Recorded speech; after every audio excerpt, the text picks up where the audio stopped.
Economics. For children. Contents. 3. Preface 8. A note on translation 11.1. What is money? 14.2. What are things? 16.3. How do human beings make things? 18.4. Who stitched the shirt? 22.5. Raw material of the raw material. 25.6. What is the raw material for the tree? 29.7. Auxiliary materials. 32.8. What is labor? 38.9. Labors that do not make products. 41.10. All labor is work, but all work is not labor. 45.11. What are exchanges? 49.12. The use value of an article. 52.13. The exchange value of an article. 57.14. What if a person makes an article actively or lazily? 61.15. Old labor and new labor. 64.16. How can we see the value? 68.17. Why does the value of an article exist outside of that article? 71.18. Value is unnatural. 75.19. All the value belongs to labor. It does not belong to any material. 77. 4. 20 natural matter plus labor equals article. 81. 21 The problem in the barter system of exchanges. 86. 22 Money has arrived. 89. 23 What do people do with money?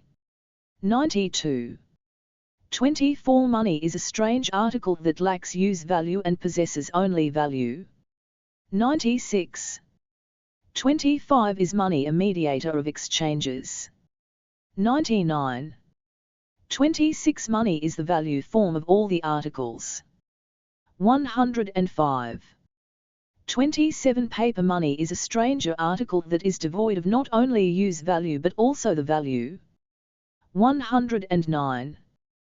28 Did paper come as money in the place of gold? 113. 29 Why should we do labor? 118. 30 Difference in labor. 121. 31 Value is labor, but labor is not value. 125. 32 How does labor turn into value? 125.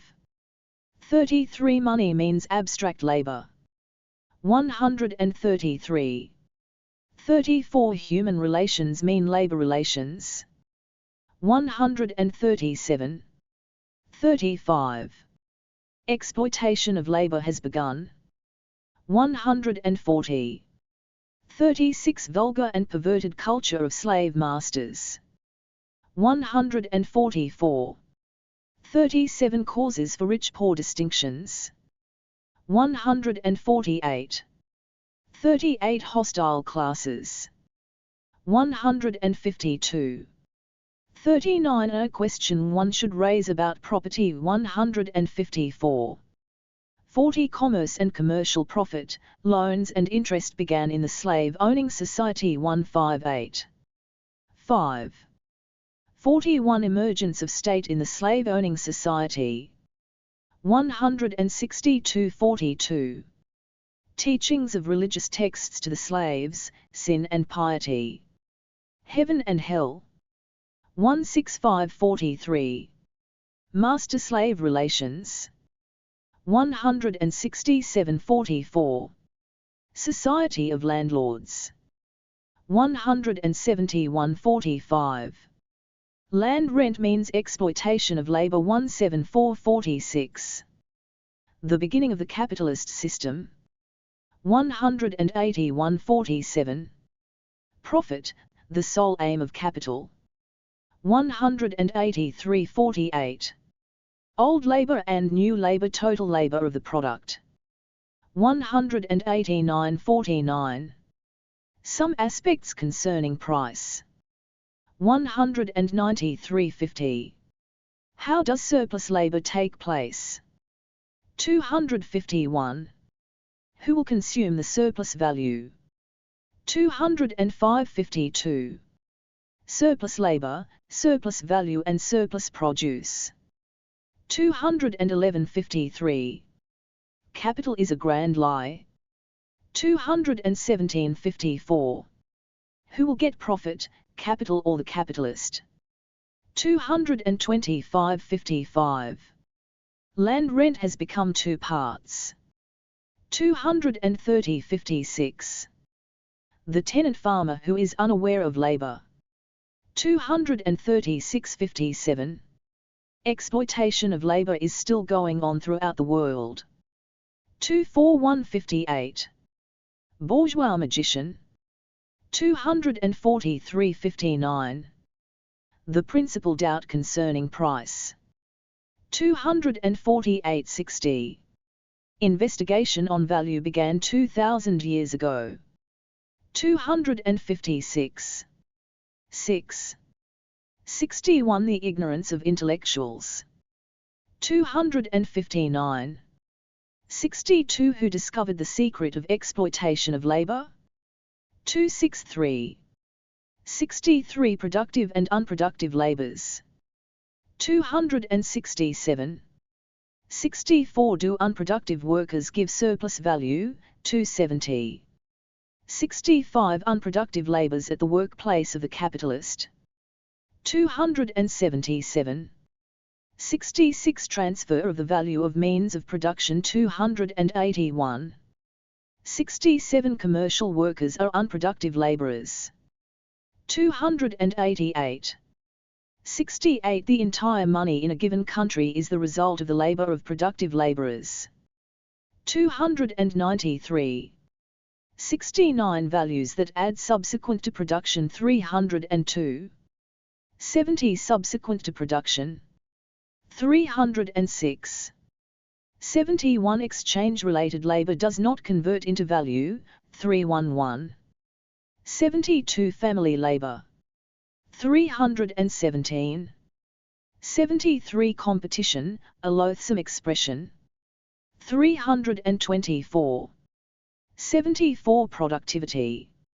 326. 75. The ideas of the ruling class are the ideas of the people. 333. 76. Heavy machines, aeroplanes, computers. All are tools. Same as a needle. 341. 77. Unemployment is the creation of the capitalist system. 348. 78. Every wage is not the value of the labor power. 356. 7. 79. Some examples showing the incomes of capitalists. 363. 80. Castes in India result of exploitative division of labor. 372. 81. The capitalist price. 378. 82. What do capitalist economists say about profit? 382. 83. Economic crises, the creation of capitalist system. 389. 84. More on the economic crises. 394. 85. Some news reports on the crises. 398. 86.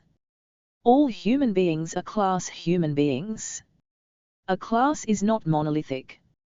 407. 87. Working class smeared with muck of all ages. 410. 88. Will this exploitative world ever change? 416. 89. Is reconciliation between class possible? 421. 90. The head is for thinking. 423. 91. The golden era is ahead, not behind. 428. 92.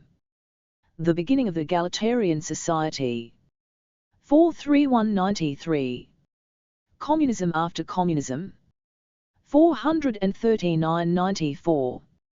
What the working class must accomplish. 443.95. Facts are bound to defeat illusions. 449. Final word. 452. On the price of this book. 457. 8. Preface. I began writing this book only for children. These are the children hailing from standards 7,8 to 10. From childhood, children need games, songs, stories and many more things. Though the stories are full of fantasies and superstitions, the children must also receive scientific facts along with these. Science is a knowledge which elucidates the real matters with proofs regarding the nature that we exist in and the society that we live in. Children are innocent. They learn and trust in what is told to them by the elders at home and at school. The elders will convey to their children what they have learned from their elders. They teach the children only what they were taught. Children or adults, they will start to think only when they receive scientific knowledge. One need not learn all the aspects of science related to nature. Every person need not thoroughly learn the medical sciences. It would suffice if they are familiar with the routine hygiene principles to practice on a daily basis. When ailments descend on people, the clinicians will take care of the diseases. Every person need not have the medical knowledge as much as clinicians do. This also applies to the other natural sciences. However, this is not the case with the science that teaches us regarding the society that we live in. We are human beings, not animals. The animals are born and are dead the same way as they were born. They do not need any kind of science or knowledge. The human being, however, must know about human relations. The economic science explains relations among humans and their ways of living. This is the science that portrays the lives of yesterday, today and tomorrow. Every person must be aware of this knowledge. There used to appear a monthly magazine for children called Nani 1. I had originally started these lessons for that magazine. At that time I planned to describe only up to the concept of money. Only the first 8 lessons of this book appeared in that magazine. The magazine, however, stopped subsequently due to financial problems. I, nevertheless, completed this book to describe the other lessons as well to children. But, such a big book for children? Can the children understand the last lesson in this book? I myself was besieged with these doubts at times. I had to write the lessons in greater detail with a view that this book is meant for children. Since this book is meant for children, the font size is much larger. Illustrations appear at many places. Also questions and answers. In the final lessons news clippings too were inserted. For these reasons, the book has enlarged in size. The lessons, however, are short. Aruday Kumar has translated 90% of the lessons while V.8. Ravi and I have done the remaining ones. Once the translation of a lesson was over, I compared the translation sentence by sentence with the Telugu original and made modifications wherever I felt necessary, after discussing with the original writer. Our main concern and priority have been not merely reproducing the essential meaning of the original text but also the individual style of the original writer. In this process, there might have occurred some changes, which may not retain or present the scholarship and the translation abilities of the respective translators fully. However, before beginning the translation, they had generously agreed to tolerate my interference. I justify my interference with the help of the concept of world English, which imply that one can allow the influence of the first or the source language substratum including the nature of the style of the writer while translating. After my comparison and necessary modifications, I presented each draft of the translation of each lesson to Dr. P. Sri Lakshmi, proficient both in Telugu and English, and who taught English literature for many years in India. Sri Lakshmi read the translated drafts with great care and patience and made useful corrections and suggestions to improve the overall quality of the translation. I incorporated those corrections and suggestions after discussions with the writer. I carried out almost all the grammatical as well as lexical corrections. However, it was not possible to carry out a few corrections regarding style, where either the writer or I felt such corrections might not convey the style of the original. Despite useful suggestions of the English language expert, the present translation may still have shortcomings due either to my oversight or my personal choices with regard to the suggestions made. Hence, I am responsible, not the language experts or the translators, for the shortcomings that may still remain. Br. Bapuji. June, 2015. 14. 1. What is money? Children. Boys and girls. Do you know what money is? Let us learn about it now. What we see as money is a small, round coin, or a small piece of paper. We give that, and ask again, why do we get things if we give money? Money is a small coin, or a small piece of paper, isn't it? What is there in it?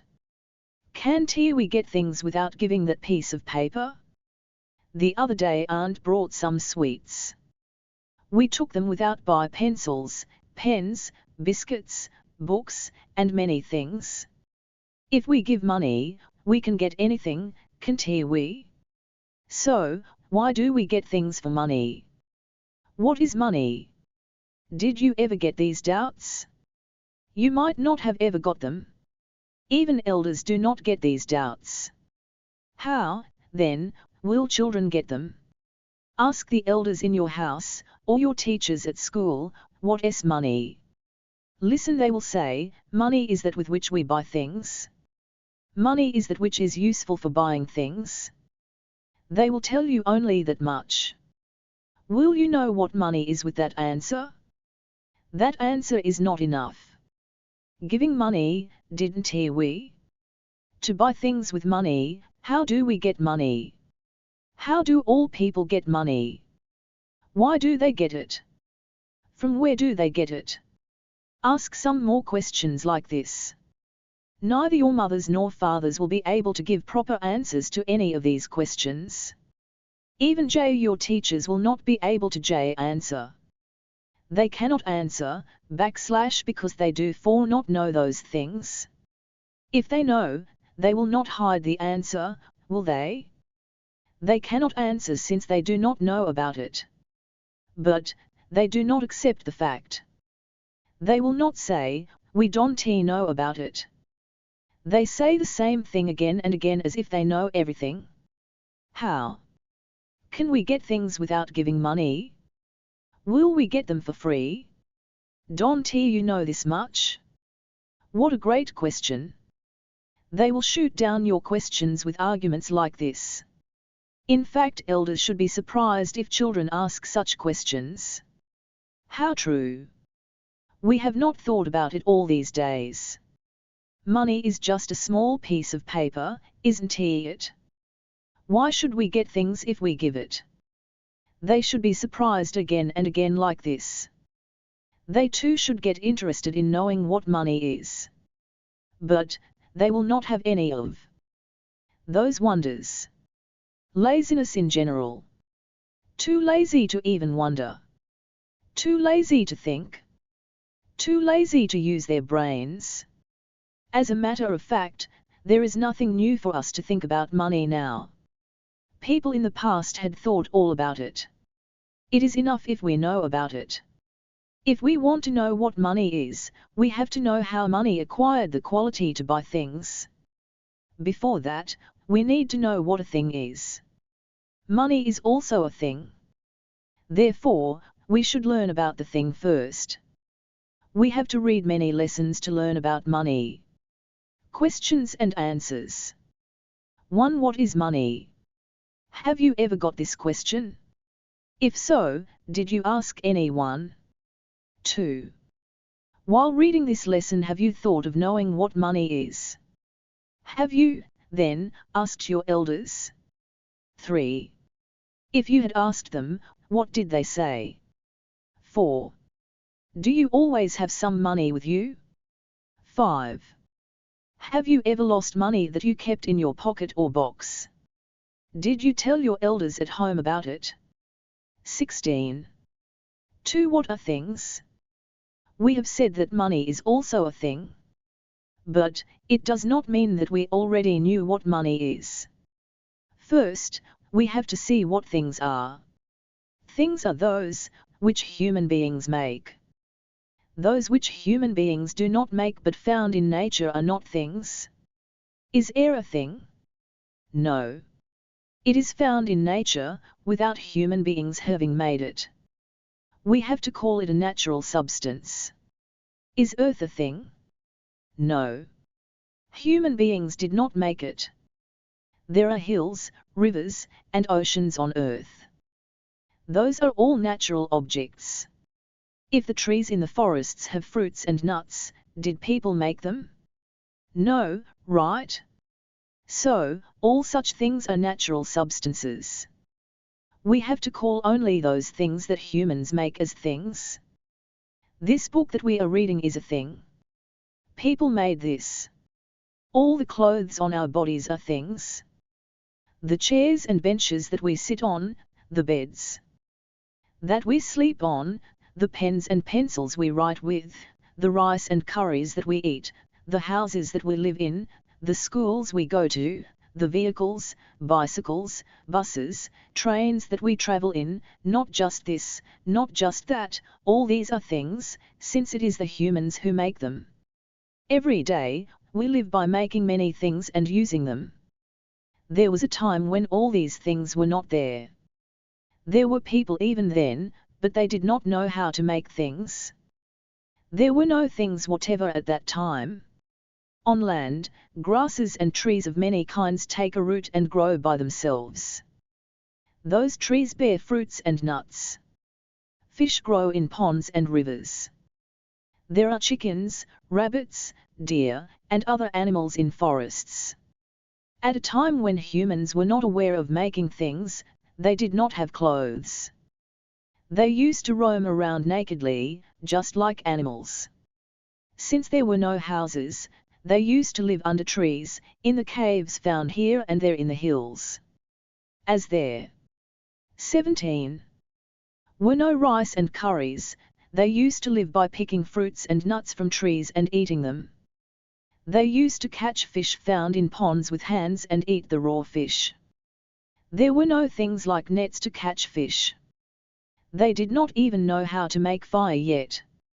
So they did not even know how to grill fish or vegetables. Just like animals, human beings of that time used to eat grass and the like. After living like animals for a long time, gradually they learned to hunt animals. Discovered fire. They learned to grill roots, fish, and meat. In accordance with the needs, they began works like making clay pots and carried on making various kinds of articles.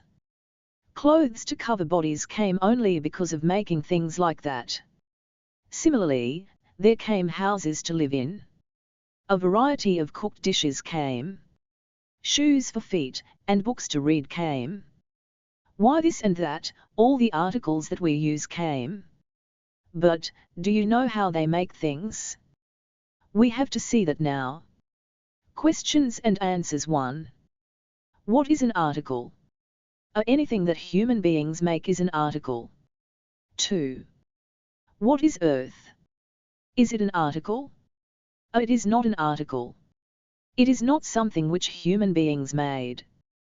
The earth exists in nature naturally. 3. What is nature? That which already exists without being made by human beings. Underscore underscore underscore underscore underscore underscore underscore underscore underscore underscore underscore underscore underscore 4. Mention some natural substances other than earth and air. Trees and animals in the forest, fish in the sea, clouds in the sky, metals inside the earth.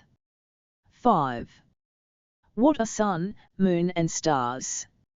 Are they natural objects? 18. 6. What is meant by human beings? Are human beings are also part of nature? 7. Mention some articles. A book, pen, clothes, shoes. Houses, cooked rice, blanket. 8. Think about the difference between an article and the land.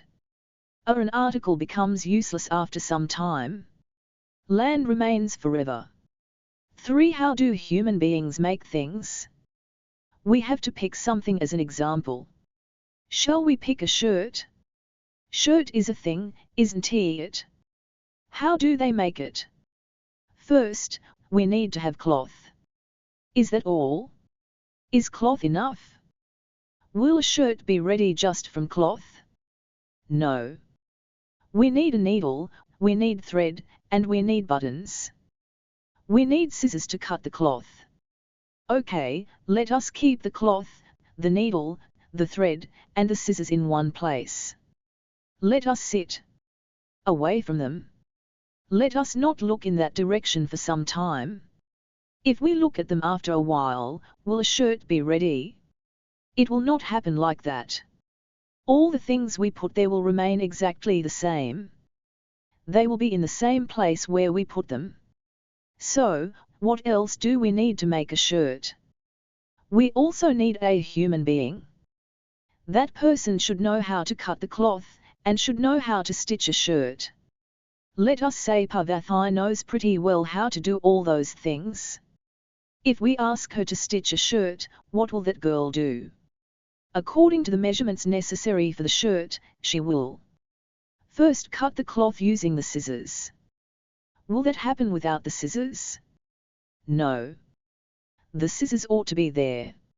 After cutting the cloth, it has to be stitched into a shirt.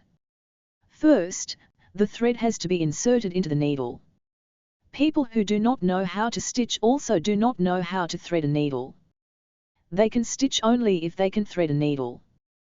The stitching can be done by hand, or using a sewing machine. To stitch using a sewing machine, we need to have a sewing machine. Let us say Parvati merely knows how to stitch by hand. She has finished stitching the cloth into a shirt by hand. She has also stitched the buttons of that shirt. After all this is over, she straightened the shirt and folded it nicely. The new shirt is complete like that. It is a newly made thing. It is a finished product. Now we can use it. Now describe how the shirt was made. For the shirt to be made, we need the cloth, the needle, the thread, and the scissors, right? What are all these? All of them are also things themselves. All these were made before the shirt. They were made the same way the shirt was made now. Would the shirt be made without them?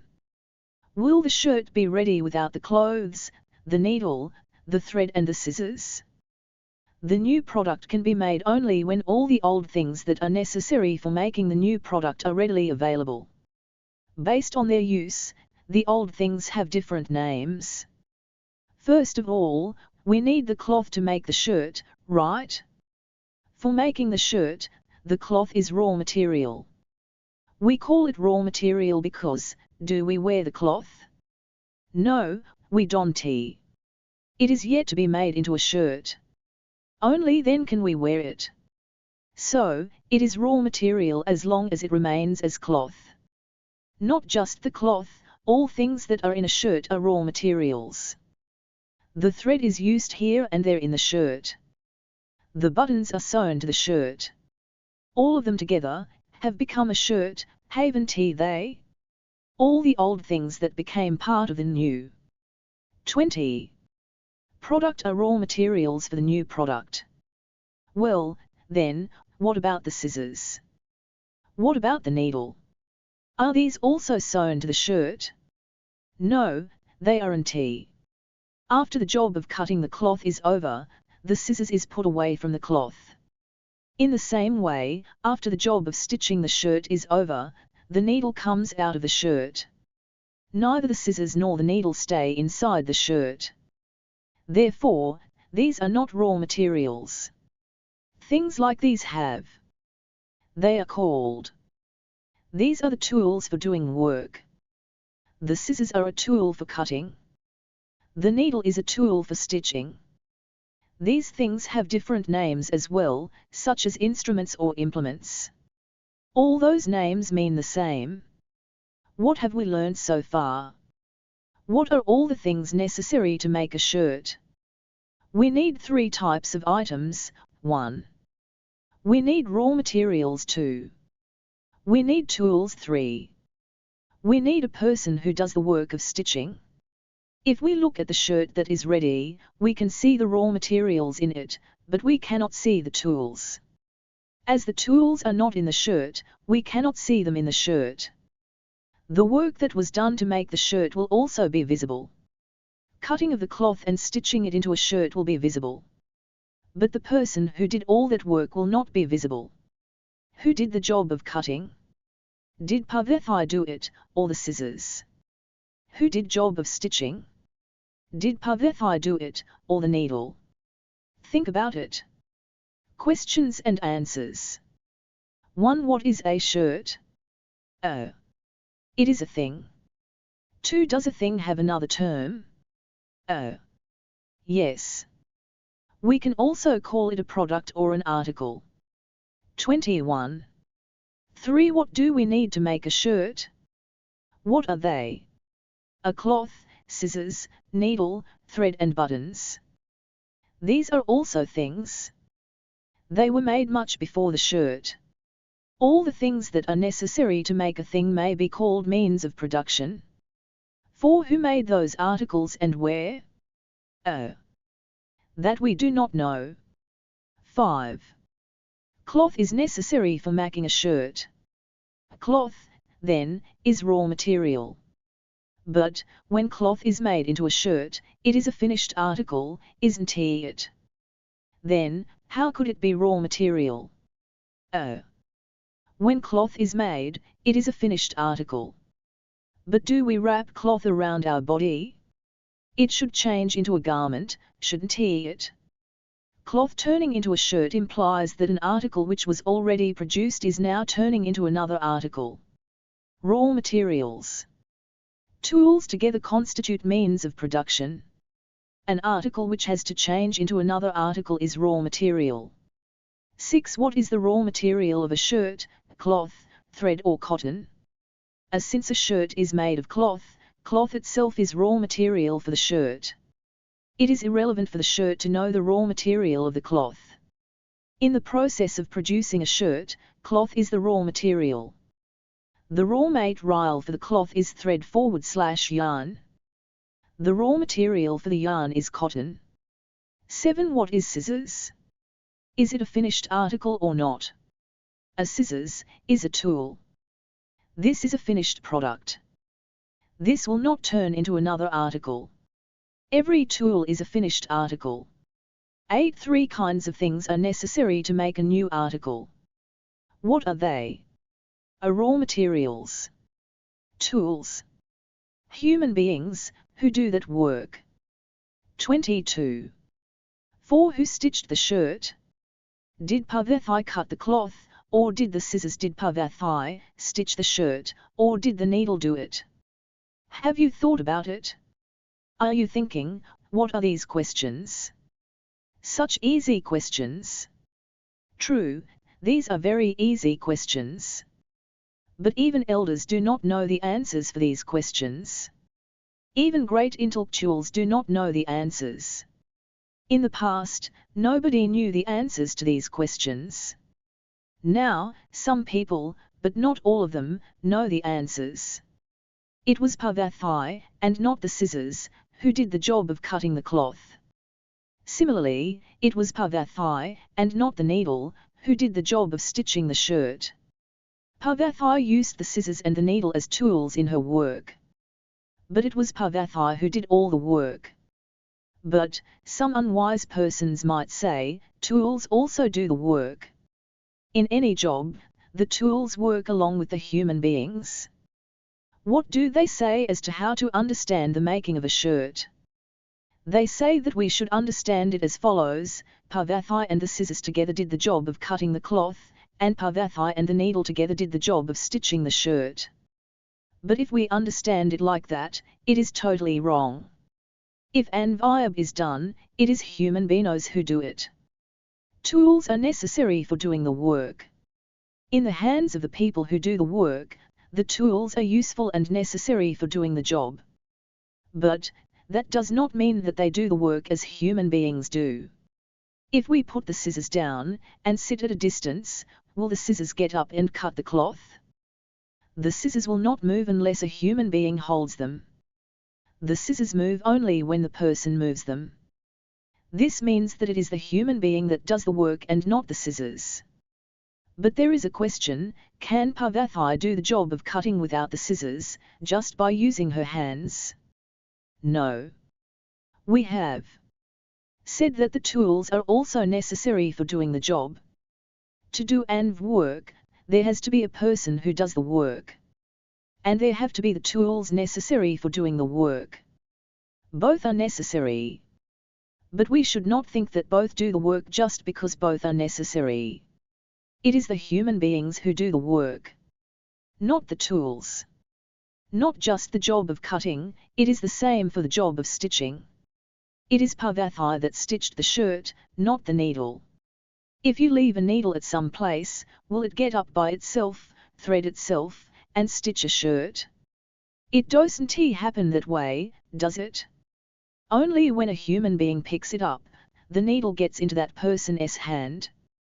Threading the needle, stitching the shirt with the needle, all these jobs are performed by the human being, not by the needle and thread. However, Parvathi wouldn't be able to sew the cloth without a needle, with her bare hands. If there is no needle, there has to be a thorn, or at least a small stick of a broom. If she stitches the shirt with a thorn, then the thorn itself becomes a tool. Parvathi will not be able to stitch the shirt with just her bare hands, without any such tool. It means, in order to do any work, there has to be some tool that is necessary for doing that work. The work will not be done without a person or without the necessary tools. But, for Anv work to be done, it is the human beings that do the work, not the tools. This means, it is incorrect to say that the tools also do the work. Only if we understand this point correctly can we correctly understand other points that we are going to see later. So far, we have seen only the shirt example. Shall we consider some other thing? Let us consider chair. Chair is also a thing, isn't it? It is human beings who make chairs, and they do not fall from the sky like raindrops, do they? As another product, let us look at the chair. What do we need to make a chair?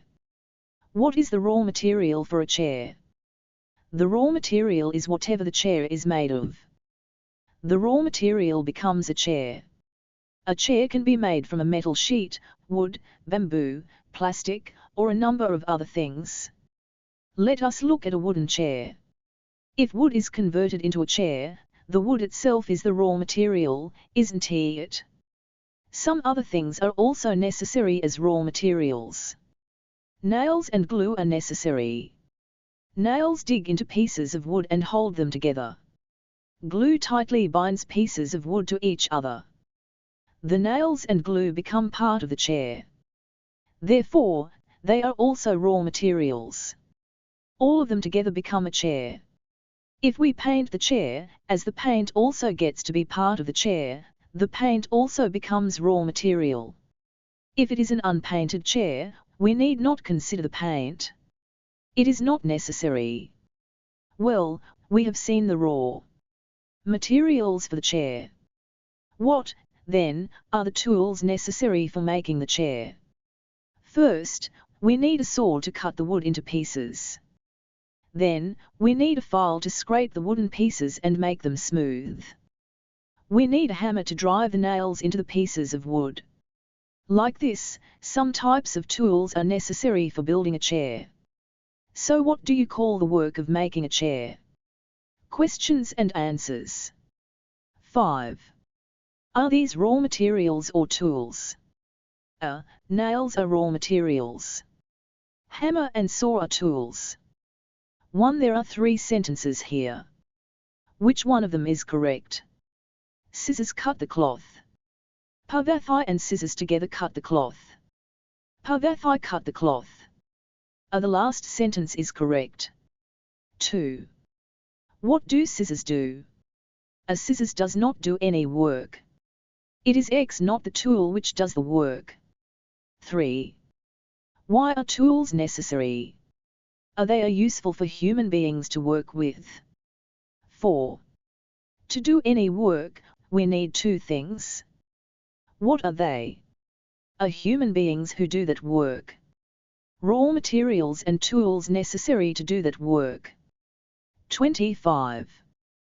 5. Raw material of the raw material. What do you call the job of making a chair? Cutting and sewing are the jobs necessary for making a shirt, right? There is also a term for the job of making things from wood. It is carpentry. Let us say a person named Sivaya, taking pieces of wood into his hands, worked using a lot of tools, and a chair was ready in the end. Earlier, in the case of the shirt, we asked ourselves a question. We asked, who stitched the shirt, Parvathi or the needle? Likewise, in the case of the chair, we have to ask ourselves a similar question and answer it. Did Sivaya make the chair, or did the saw and the hammer make the chair? Or, does it mean that tools and Sivaya did all the work together? Sivaya did all the work to make the chair. The tools move whichever way Sivaya moves them, but they do not do anything by themselves.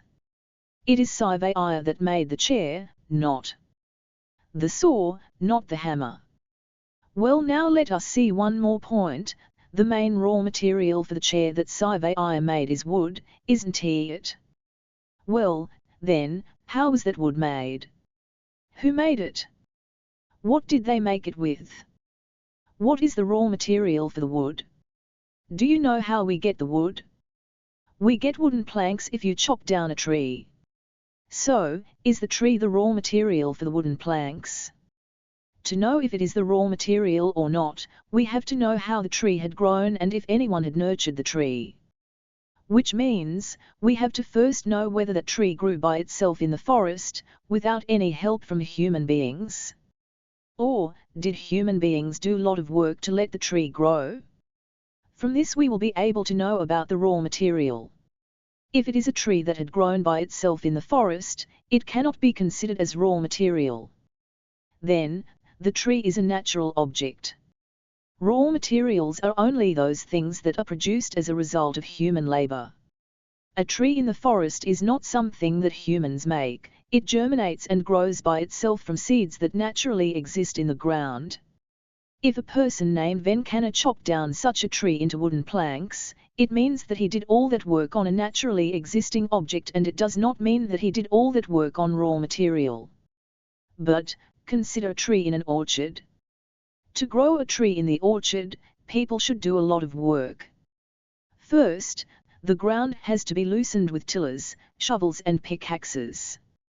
After that, only when people do a lot of labor for years, such as planting the seeds, watering periodically, removing the weeds, fertilizing the soil, and removing the pests, only then do the trees grow in the orchard.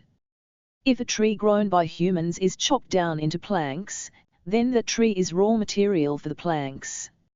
It is because that tree is one which grew due to a lot of work done by people and because it is not a naturally existing object. If the work of chopping is done on a tree in the forest, that tree should not be considered as raw material. That tree is a naturally existing object. If the same work is done on a tree cultivated in an orchard, then the tree can be considered as raw material. The raw materials for making a chair are wooden planks, right? The source of those wooden planks can either be raw material called orchard tree, or a naturally existing object called forest tree. We cannot get wooden planks without some such source. We get wooden planks by chopping down some trees. Let us consider a tree in the forest. How did it come? It grew from the land. What is that land? Is it raw material? No. We shouldn't throw away the fact that raw material is something which humans make. Did anyone make the forest? Did anyone make the earth? Nobody made them. Therefore, land is not raw material for trees that grow from it. The earth, the hills, and the forests are all naturally existing objects. Nobody produced them. Let us consider the tree in an orchard. Human beings nurtured this tree, didn't they? And they did it on the land, didn't they? Is land raw material for this tree? No. Even in this case, land cannot be a raw material. If people had to till the earth to loosen the soil, the earth had already been there before the act of tilling took place. No one did make the earth. Tilling is work done to grow the trees, it is not work done to make the earth. Like land in the forest, land in an orchard is also a naturally existing object. Land cannot be the raw material in an context. It cannot be, because land cannot change into the tree like the cloth changes into the shirt or the wood changes into the chair. Land can never be the raw material. What, then, is the raw material for the tree? Are the seeds the only raw material for the tree? Think about it. Questions and answers 1. What is the raw material for the chair? Whatever material that is used to make a chair will be its raw material. It may be a wooden plank, tin sheet, plastic, bamboo, or something else. 2. What is meant by raw material? Is it something which human beings made or is it a natural substance? A raw material is something which human beings make. We should not consider a natural substance as raw material. Only when humans do some work on a natural substance, it becomes raw material. 3. There is a tree in the forest. A person pulled the branch of that tree and turned it into wooden planks. Will that tree be the raw material of those planks? No. That tree is in the forest and it is a natural substance. It is not something which humans made. Hence it is not the raw material for those wooden planks. 4. What if someone makes a chair with those planks? Those planks will be the raw materials for that chair, since a person made those wooden planks. 5. A tree in a forest is a natural object, isn't it? Then, why can't we consider wooden planks which were taken from the tree as natural objects? A substance is considered as a natural substance only when it exists in the form in which it was found in the nature originally. If humans alter it even a little, it is no longer a natural substance. A tree in a forest is a natural object. But the wooden planks are not natural objects since it is a person who made them. 6. Is there any such example? Tubers in the forest grounds are natural substances. But if a person plucks them out, they are no longer natural substances. 7. What is the raw material for the tree in an orchard? Is soil its raw material since it grew in the soil? No. Soil is not the raw material to anything. Many trees grow on the face of earth. Many activities take place on the ground. Yet earth is not raw material. Forest and hill.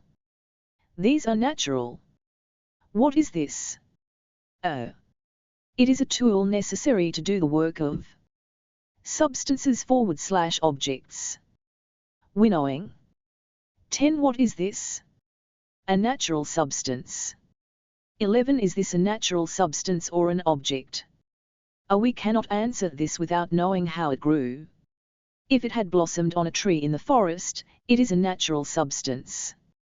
If it had grown in an orchard or the backyard of a house by means of human labor, then it is an object, a living object. 29. 6. What is the raw material for the tree? If we make a new object using some raw material, will the weight of the new object be more, or less, or equal to the weight of the raw material? We made a shirt using some cloth, some thread, and a few buttons. Will the weight of the shirt be more, or less, or equal to the weight of those raw materials? It will be less. It is because small pieces of cloth will be lost as scrap while cutting the cloth. In the same way, some pieces of thread are also lost as scrap from the thread. In the case of the buttons, there is nothing to be lost from them. They weigh the same irrespective of whether they are outside the shirt or part of the shirt. But, as some scraps are lost from the cloth and the thread, the weight of the shirt will be less than the weight of the raw material used to make the shirt. Not just in the case of the shirt. Same is the case with any other thing. For instance, take the chair. In the process of making the chair from the wood, a lot of sawdust is lost from the wood. Even though the weight of the nails hammered into the wood remains the same, the weight of the chair will be less than that of the raw materials used to make the chair, since some sawdust is lost from the wood. The shirt and the chair, things like these are inanimate objects. In the case of objects like these, the raw materials are clearly seen. The weight of the products will be less than the weight of the raw materials used to make them. But things like trees, birds, animals are not inanimate objects. If they grow in the forest without any connection with the human beings, then they are naturally existing objects, they are not products. But, if humans raise them, they are products. They are living objects. They are products that have life. In the 30 case of living objects like these, there is no scope for the word raw materials. Here, the word raw materials is not appropriate. It is not applicable. Let us consider the tree. What is the raw material to grow the tree? Is it the seed? No. If we consider the seed to be the raw material, this situation has to be similar to that of the shirt. Just as the weight of the shirt is less than weight of the cloth, the weight of the tree should be less than that of the seed. But, it does not happen like that here. Compared to the weight of the seed, the weight of the tree is 1,000 times, or even hundreds of thousands of times heavier. Therefore, we cannot consider the seed to be the raw material. In fact, for the seed to germinate into a plant, or for the plant to grow into the tree, the seed alone is not sufficient. Along with it, fertility of the soil, water, air, sunlight, all these are necessary. The plant takes root and grows only if all these things are available. As all these things are necessary for the tree to take root and grow, should we, then, think that all these things are raw materials for the tree? That is also not possible, because we have to compare it with the shirt in this aspect as well. Once the raw material is converted into a new product, the role of the raw material is over. New raw material is not necessary again and again for the same product. When cloth changes into a shirt, do we need new cloth again and again for the shirt? Not necessary. But, the case of the tree is not the same. After it germinates from the seed, for it to grow, things like water, air, and sunlight are necessary every day. Does the tree not need those things after it has grown fully? We can say so. Irrespective of how big the tree grows, it still needs water, sunlight and everything regularly. The tree will die if it does not get those things. This means, things like air and water are food substances the tree needs regularly for growing and living, but they are not things that are necessary just once, for the tree to take root. Hence they are not raw materials. The seed, water, air, or things like that, they are all necessary for the tree's growth.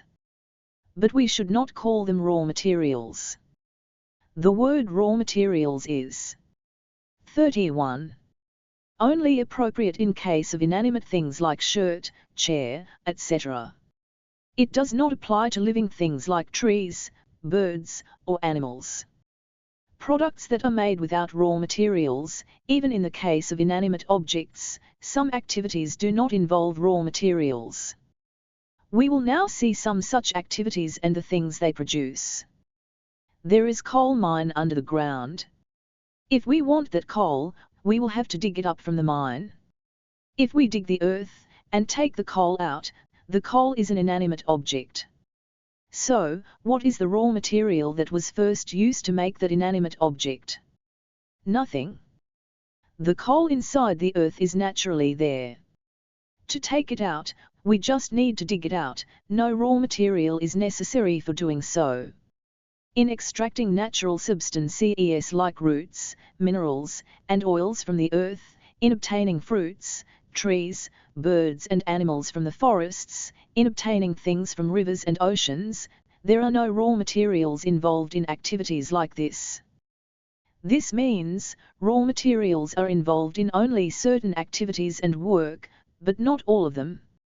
But, tools are necessary in all kinds of work. Tools are necessary not only for work that involves raw materials, but also for work that does not involve raw materials. They are necessary for all kinds of work. So, are raw materials and tools sufficient for making products? Is it not necessary to have other things, things that are neither raw materials nor tools? Are any such things necessary? Think about it. Questions and answers. 1. An article is made afresh. Raw materials and tools were used in the making of that article. Will the weight of that new article depend on the raw materials or tools? The weight of a new article depends on its raw materials only. The new article will be less in weight compared to its raw materials. It has nothing to do with the weight of its tools. Tools are never present in the article. 2. A small plant has grown out of a seed. For the further growth of that plant, natural fertility of the soil, water, sunlight, air and fertilizers will. 32. Help. If we are able to weigh all these elements, will the weight of the tree be more or less or equal to that of those elements? If we consider only the seed, the weight of a tree is 1,000,000 times more than the weight of its seed. But, if we are able to weigh all the elements due to which the tree grew, the weight of the tree and the weight of those elements will be equal. The weight of the tree does not increase without the addition of other elements. Even if a minute particle adds itself to the tree, its weight increases. 3. Are these roots natural substances or not? We can answer this question only if we know whether or not this plant had grown due to human labor. 4. Is this a natural substance? No, it is an object made by humans. 5. What is this? It is an article. It is a needle. Auxiliary materials. There are two differences between raw materials and tools. If a shirt is made from cloth, the cloth itself is converted into the shirt. Even the thread used to stitch the shirt becomes part of the shirt. Similarly, if a chair is made from wood, the wood itself becomes part of the chair. Even the nails become part of the chair. But the tools are not like that. Neither the scissors that are used to cut the cloth nor the needle used to stitch the shirt become part of the shirt. They do not remain in the shirt. Tools used in making a chair, like the hammer, the saw or the knife, things like these do not become part of the chair.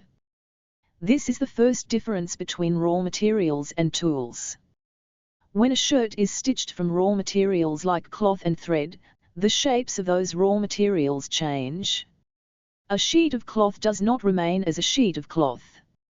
A ball of thread does not remain as a ball of thread. Their shape changes into the shape of the shirt. In the same way, when a chair is made from wooden 33 planks, the shape of the planks changes into the shape of the chair. The same is the case with any other raw material. But, the same is not the case with tools. The shape of the tools does not change by the time the new product is finished. They retain their earlier shapes. After cutting the cloth, the scissors remain as scissors. After making the chair, the hammer remains as a hammer. Same is the case with the plough, loom, saw, or any other tool. No matter how old they are, their shapes remain the same as ever. This is the second difference between raw materials and tools. Based on these differences, we can understand what things are raw materials and what things are tools when a new product is being made. We need raw materials and tools in order to make products, don't we? But these two types of things are not sufficient for making some products. Another kind of things are also necessary. They are called auxiliary materials. It means, they are helping substances. These are neither raw materials nor tools. But, these are also necessary for making certain products. We can understand what these are if we first go into the kitchen and observe the things necessary for cooking. What are the things necessary for cooking rice? First, we need the rice. We need water to boil the rice in. The two of them together become cooked rice. It means rice and water are the raw materials for cooked rice. What else do we need for cooking? We need vessels. We need an earthen stove. These are the tools. Is that all? Will the cooked rice be ready if we have the raw materials and tools? Not just yet. Don't we need firewood for burning in the earthen stove? The firewood burns and turns ZTRLLNT0 as H tall the rice on the stove to boil. So what is this firewood? Is it raw material? No. Since it does not become part of the rice, it is not raw material. So, is firewood a tool? No. Its shape does not remain unchanged, does it? The shape of firewood changes when it burns. Therefore it is also not a tool. 34. So, what is firewood? What category does it belong to? We have to call it auxiliary material or helping material. Instead of firewood, we can cook with kerosene, natural gas, or electricity. Whatever is necessary for generating the heat is an auxiliary material. It is neither a raw material nor a tool. Before cooking, we need to clean the rice with water, right? What is that water? Is it raw material? No. The water that is poured into rice for boiling the rice is raw material, but the water used to clean the rice is not raw material. It goes out. Yet, we need that water to clean the rice. Therefore, it is an auxiliary material. If we boil the rice without cleaning it, then it means that there is no auxiliary material. Let us say, we have to wash unclean dirty dishes. What are the raw materials in this work of washing unclean dishes? What are the tools? What are the auxiliary materials? The work of washing is performed on unclean dishes themselves. Therefore, the unclean dishes themselves are the raw materials. Next to the unclean dishes, we need to keep some water in a bucket or a pot. We have to wash the dishes with that water. The bucket or the pot are the tools necessary for washing the dishes. The ash, coarse bran and soap that are necessary for washing the dishes are auxiliary materials. The water used to wash the dishes is also an auxiliary material. Once the scrubbing and washing are complete, the dishes become clean dishes. The clean dishes are new products made from the work of washing the dishes. For the work of washing the dishes, there are raw materials, tools, and auxiliary materials. In the work of washing the clothes are raw materials. Buckets are the tools. The stone used to rub the clothes is a tool. Soap and water are auxiliary materials. The strings and clips used while drying the clothes are tools. The clean clothes are the new products made from the work of washing the clothes. In the work of sewing by hand, there will only be raw materials and tools. There is no need for auxiliary materials.